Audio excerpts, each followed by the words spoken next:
সুপ্রিয় দর্শক শ্রোতা, আসসালামু আলাইকুম। সময়ের কথন, আজকের নতুন একটি প্রসঙ্গ আপনাদের কাছে হয়তো এখন নতুন নয়। ইতিমধ্যেই এটি আপনারা জেনে গেছেন। ভূ-রাজনীতির খেলার একটা পরিবর্তন হচ্ছে। এই পরিবর্তনটি ভূ-রাজনীতিতে যারা জড়িত, মার্কিন যুক্তরাষ্ট্র, ভারত, চীন, রাশিয়া সবাই কিন্তু এটার সাথে এটা আমাদের সকলের জানা। মার্কিন যুক্তরাষ্ট্র বাংলাদেশের মধ্য দিয়ে যে কাজটি করতে চেয়েছিল, অর্থাৎ ডিপ স্টেট প্রসঙ্গ কিন্তু একটা এসেই যায়। ডিপ স্টেটের মার্কিনের আমরা সরকারের মধ্যে সরকার যেটাকে বলা হয়, সেটা মার্কিন যুক্তরাষ্ট্র কিন্তু আছে। এবং ওই ডিপ স্টেট তার নীতিমালা সেভাবেই বাস্তবায়ন করে। আমাদের দেশে এই কথা নিশ্চয়ই আপনাদের সকলের মনে আছে। ডোনাল্ড ট্রাম্প ক্ষমতায় আসার পরে বলেছিল বাংলাদেশে $29 বিলিয়ন আ এটা মিলিয়ন হবে সম্ভবত। ডলার বাংলাদেশে ব্যয় হয়েছে। অর্থাৎ ব্যয় হয়েছে এই রেজিম চেঞ্জ এর জন্য, এই ডিপ স্টেট এর পিছনে। এবং উনি আ যে ডিপ স্টেট এর টাকাগুলা যেসব মাধ্যমগুলায় আসতো, তার মধ্যে উত্তম মাধ্যম যেটা ছিল সেটা হলো এনজিওর মাধ্যমে। USAID এর মাধ্যমে অনেক টাকা এসছে এবং আমাদের দেশে দেওয়া হয়েছে। আমাদের দেশের অনেকেই এটা পেয়েছে। এটা আপনাদের সকলের জানা। আর এর মধ্যে এটাও আপনাদের সকলেরই জানা এবং আমাদের সকলেরই জানা যে করিডোরটি বাংলাদেশে নিতে চেয়েছিল। এ ব্যাপারে আমাদের আ সরকার পক্ষ থেকে দেওয়ার জন্য প্রায় প্রস্তুতি সম্পন্ন করেই ফেলেছিল। কিন্তু সেটি আর হয়নি। হয়নি আমাদের সামরিক বাহিনীর অবজেকশন এর কারণে।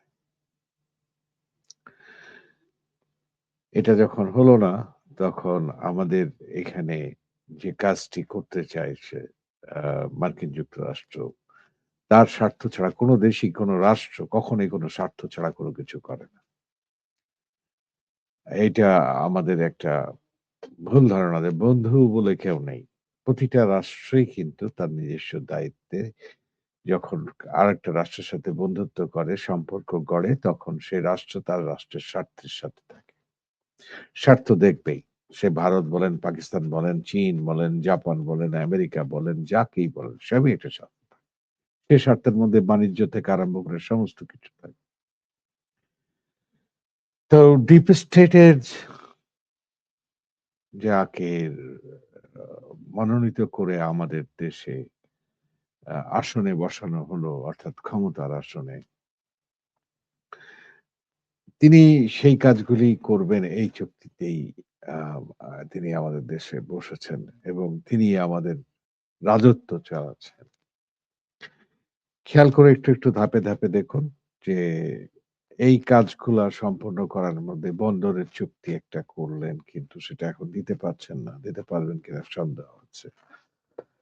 তারপরে রিসেন্টলি আপনারা দেখেন যে আমরা বাংলাদেশ বিমান ক্রয়ের ব্যাপারটা নিয়ে কি তড়িঘড়ি করে একদম আ এমডিকে রাজি নয়, তাকে গ্রেপ্তার করে তার ওয়াইফ সহ গ্রেপ্তার করে আ এম এ এমন একটি মামলা দেওয়া হলো যে মামলাটি হাস্যকর বটে এবং ভাববার বটে না। কিন্তু সেটা ছিল যে মার্কিন যুক্তরাষ্ট্র থেকে আ বোয়িং কেনার বিষয়টি। তাহলে এইখানেও একটা বিষয় মার্কিন স্বার্থ, মার্কিন এটা চাচ্ছে যে এগুলা চুক্তি তাদের করে দেওয়ার কথা ছিল।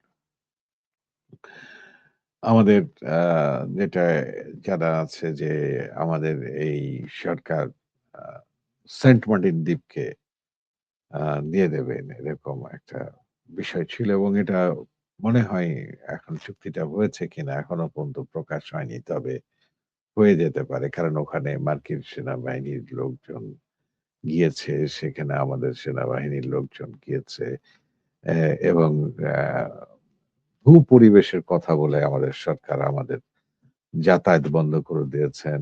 একটা শিপে আগুনও লাগলো যাতে মানুষ এখানে ভয় পায় এবং ওখানে না যেতে চায়। এরকম অনেক কিছু ঘটনা ঘটে গেল। আবার এই বিমানের চুক্তি যে ক্রয় চুক্তি এবং বাণিজ্য চুক্তি একটা হচ্ছে। বাণিজ্য চুক্তির আগেও একটা হয়েছে সেটা হলো যে আমাদের ট্যারিফের আ পরিমাণ মার্কিন যুক্তরাষ্ট্র ২০% আ করেছিল। এখন সেই ২০% এই কিন্তু আমরা রাজি হয়ে গেছিলাম এবং সেভাবেই আমরা চুক্তিতে স্বাক্ষরও করেছিলাম। নন ডিসপোজাল আরেকটি চুক্তি স্বাক্ষর হতে যাচ্ছে। সেটিও হতে যাচ্ছে। তবে কেন হতে যাচ্ছে, কি কারণে হতে যাচ্ছে সেটি আমাদের এখন জানার বিষয়। এটা আপনাদের জানার বিষয় যদিও আমি আমার বিশ্লেষণে আমার নিজস্ব দেখা একজন এ বলা যায় যে চিন্তক হিসাবে আমি আমার কথাটি বলছি এবং যা দেখছি যে সকল সংবাদ প্রকাশিত হচ্ছে এইসব জায়গা থেকে কিন্তু পরিষ্কার বেরিয়ে আসছে পরিস্থিতিটা কি হচ্ছে। সরি। মার্কিন সহায়তার মূল উদ্দেশ্য কি ছিল? ডিপ স্টেটটা কি এটা আপনারা সকলেই জানেন। ডিপ স্টেটের কি হচ্ছে? এই ডিপ স্টেটের পরিস্থিতি কিন্তু আমাদের দেশে দীর্ঘদিন ধরে এই কাজটি হচ্ছে। আ দীর্ঘদিন হওয়ার পরে তারপরে আমাদের জুলাই আন্দোলন এবং সবকিছু সম্পন্ন হলো। আমরা একটি সরকারকে সরিয়ে দিতে পারলাম। জনগণ যে উদ্দেশ্যে সরালো সেই উদ্দেশ্য তো আ ঝুলে থাকলো। আর বাদবাকি কাজটা চলতেই থাকলো। এই ভূ-রাজনীতির দাবার একটা চাল আছে। অর্থাৎ দাবা যেমন আমরা খেলতে বসি, তখন দাবা খেলতে বসে অপর পক্ষের রাজাকে কিভাবে আমরা পরাজিত করব সেটাই নিয়ে আমাদের। ভূ-রাজনীতি তো ঠিক তাই। ও কথা শুনছে না, ওকে বলছি, তাহলে ওকে কি করতে হবে? ওকে সরাতে হবে। এটার জন্য যতগুলা কাঠখড়ি করার দরকার ডিপ স্টেটের মাধ্যমে সেটা করা হয়। সে দেশে। সব দেশেই ডিপ স্টেট কাজ করছে, করে। ভারতেও করছে, বাংলাদেশেও করেছে। এখন সেটা ওই ডিপ স্টেটটা তো স্বার্থ। স্বার্থ ছাড়া তো আর কিছু না। তো এগুলাকে বিখ্যাত লোক দিয়েই কিন্তু ঘটনাগুলা ঘটানো হয় এবং বিখ্যাত লোকেরাই সেখানে যায়। আমরা এটা জানি এটা অলরেডি বলা হয়েছে যে বিখ্যাত লোকরাও চেষ্টা করেন আমি ওই জায়গাটাতে গিয়ে পৌঁছতে গেলে আমাকে কি করতে হবে। তারা লবিস্ট নিয়োগ করেছেন। জামায়াতে ইসলামও লবিস্ট নিয়োগ করেছিল। সেই লবিস্ট, এই লবিস্ট একই লবিস্ট। এটা অলরেডি জামাতের মুখপাত্র, বৈদেশিক মুখপাত্র যিনি আছেন আমেরিকায়, তিনি এটা বলেছেন।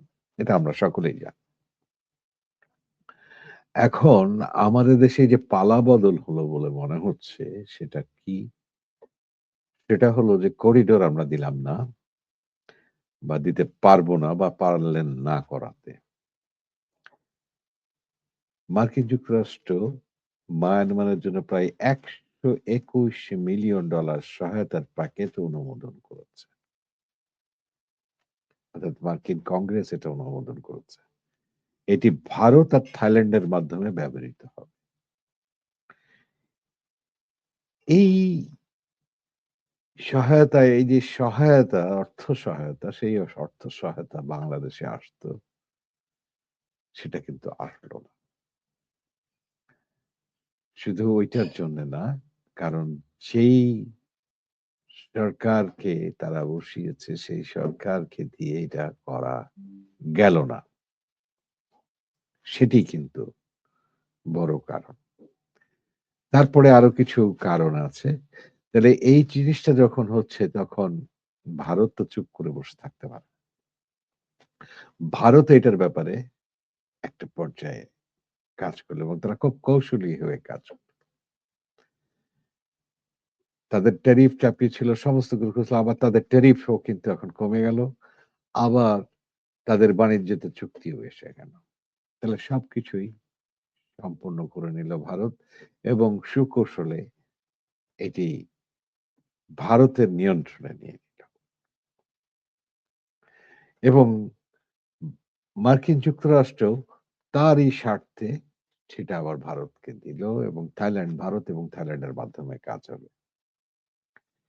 এই অর্থের একটি বড় অংশ থাইল্যান্ডে এবং ভারতের সীমান্ত দিয়ে সরবরাহ করা হবে। বিশেষ করে মায়ানমারের মধ্যেও বা তারা কাছাকাছি নাগরিকদের জন্য ওই বাংলাদেশে যা বলেছিল খাবার, ওষুধ, জরুরি সহায়তা সীমান্ত পার দিয়ে করে দেওয়া হবে এবং নিরাপদে ভাবে পৌঁছে দেওয়ার সহায়তা। এই হচ্ছে যে চিন্তা চেতনার থেকে এটা করছে। কিন্তু দেখেন পরিস্থিতি কেমন বদল হয়। এই সম্প্রতি আ কয়েকটি ঘটনা আপনারা খুব খেয়াল করে দেখেন যে আমাদের রাজনীতিতে বড় রকমের একটা তোলপাড় শুরু হয়েছে ২ পক্ষে। সামনের নির্বাচনকে নিয়েও কিন্তু জটিলতা দেখা দিয়েছে। এখনো পর্যন্ত আমরা নিশ্চিত নই নির্বাচনটি ১২ তারিখে সম্পন্ন হবে কি হবে না। সরকার ক্ষমতায় থাকার জন্য হ্যাঁ, না ভোট দিয়েছেন। যে হ্যাঁ, না ভোটের ৮০ ভাগ কেন ৯০ ভাগ লোকই বুঝে না যেটা আমরা সকলেই জানি। এইখানে হ্যাঁ, না ভোট হবে এবং এটা নিয়ে আন্তর্জাতিক পর্যায়ে নানান রকম কথা হচ্ছে। সব মিলিয়ে যদি আমরা দেখি তাহলে আমাদের পরিস্থিতিটা এখন কোন দিকে যাচ্ছে? পরিস্থিতিটা হচ্ছে রাজার পালাবদল। রাজার পালাবদলটা করবে কে? ওই মার্কিন যুক্তরাষ্ট্রই করবে। কিন্তু করবে কার সাথে? দক্ষিণ এশিয়ার সাথে চুক্তি করেছে। দক্ষিণ এশিয়ার সাথে চুক্তি হয়েছে, তার মধ্যে ভারতের সাথে চুক্তি করেছে মার্কিন যুক্তরাষ্ট্র।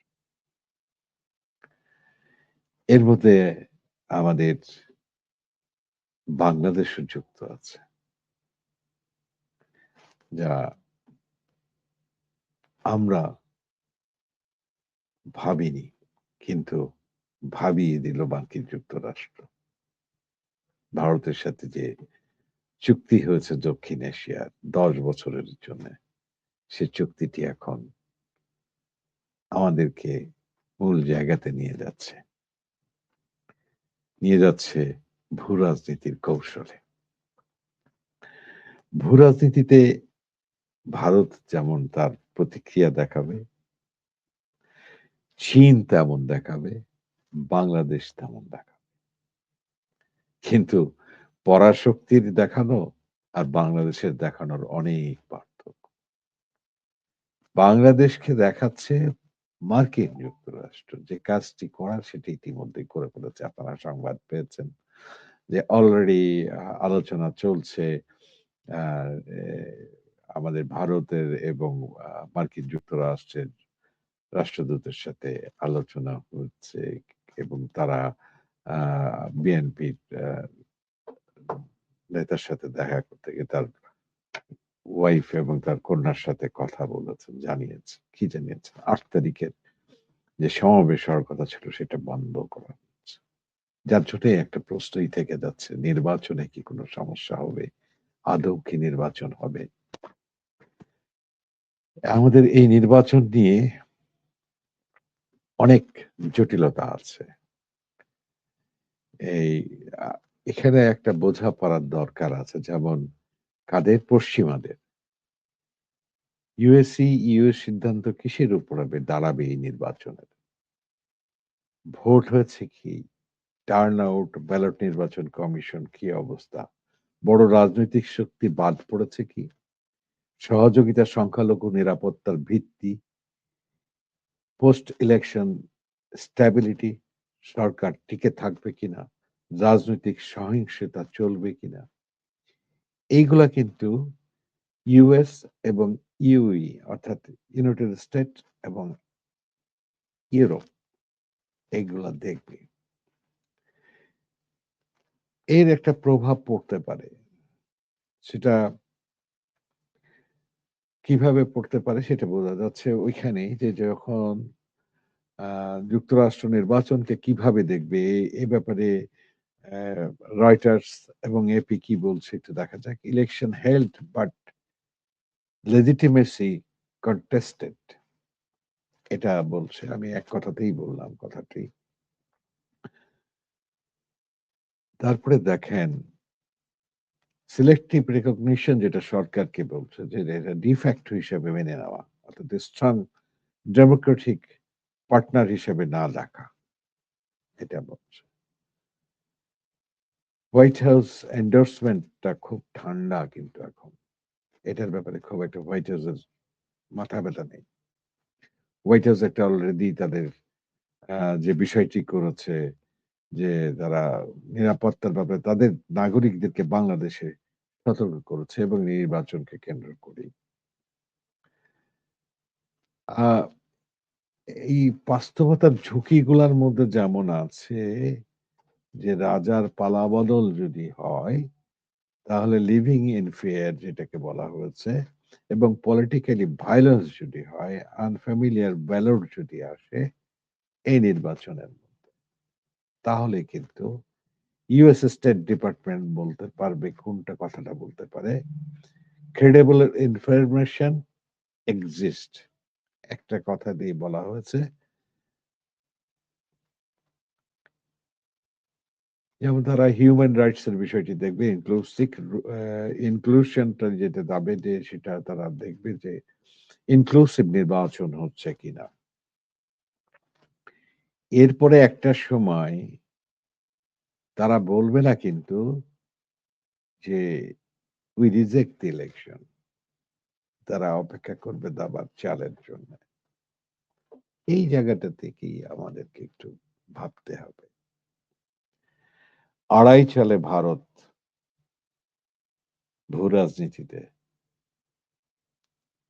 রাজাকে ধারাশায়ী করল। পালা বদলের পালা বাংলাদেশেও ঘটবে। আমাদের সেটি দেখার অপেক্ষা। রাজনীতি এবং ভূ রাজনীতি দুটি ভিন্ন রকম। একদম ভিন্ন রকম। ভূ রাজনীতি হয় আপনাকে নিয়েই খেলা করে ভূ রাজনীতি। রাজনীতিবিদদেরকে নিয়েই খেলা করে এই ভূ রাজনীতিতে। আমাদের এখন অপেক্ষার পালা। কি হবে আমাদের ভবিষ্যৎটুকু। সবাই ভালো থাকবেন, সুস্থ থাকবেন। এই কামনা করি মহান আল্লাহ পাক রব্বুল আলামিনের কাছে।